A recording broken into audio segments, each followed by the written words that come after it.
This is Tom Fox, and welcome to the Daily Compliance News. Today, I want to begin by telling you about an exciting new podcast I'm beginning this week. It is AI Today in 5, where I curate 5 stories about AI and how it works in compliance and general business application that you can use in your business or in your compliance world on a daily basis.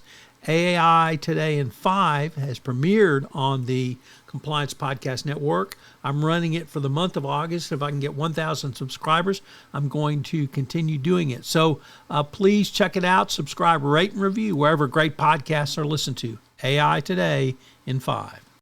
The Daily Compliance News for August 20, 2025.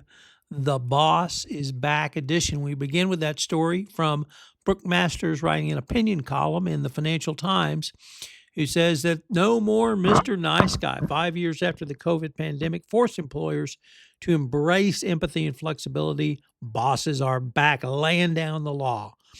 From JP Morgan to Google to AT&T, which said that they would stop valuing loyalty, tenure, and conformance, to rewarding capability, contribution, and commitment. Companies such as BlackRock, Amazon, and UPS are putting it to employees. Employers feel like they're the belle of the ball now. Enjoy.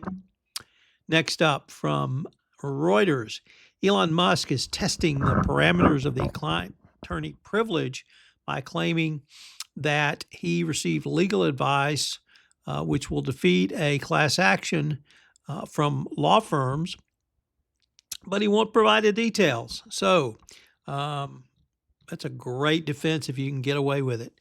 If you're going to claim attorney-client privilege as a sword, you have to disclose it as a shield. Next up, from ABC News, a former prime minister of Mali was jailed Tuesday following allegations of corruption.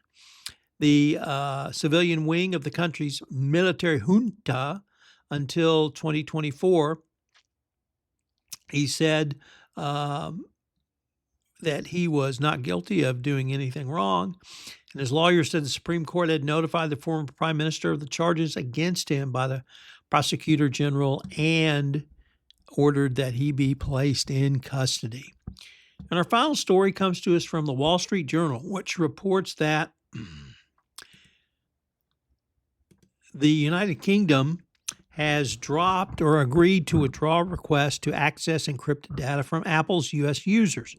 Over the past few months, Tulsi Gabbard said in a post she's worked closely with our UK partners to make sure Americans' private data remains private and the constitutional rights of Americans and civil liberties are protected. Gee, imagine that, the Trump administration talking about protection of civil liberties. Nevertheless, this is a victory for privacy and should be celebrated as such, even if it comes from Tulsi Gabbard. The UK had reportedly requested that Apple create a backdoor which would enable officials to gain access to encrypted data uploaded to the cloud. Apple said it would stop providing iCloud advanced data protection services to the UK market because they did not have a backdoor, nor did they intend to create a backdoor. So, not clear why the Trump administration is now concerned about Americans' data privacy. They're not concerned about it in any other area, but I guess if the UK wants it, Trump's against it, and you know what that means. On July 4th, we had perhaps the worst tragedy to ever hit my home county in its history over this weekend, and myself and my family are fine, but multiple others who lost loved ones, lost family members, are obviously not fine. So if you can find your way to help with any donation, I would greatly appreciate it.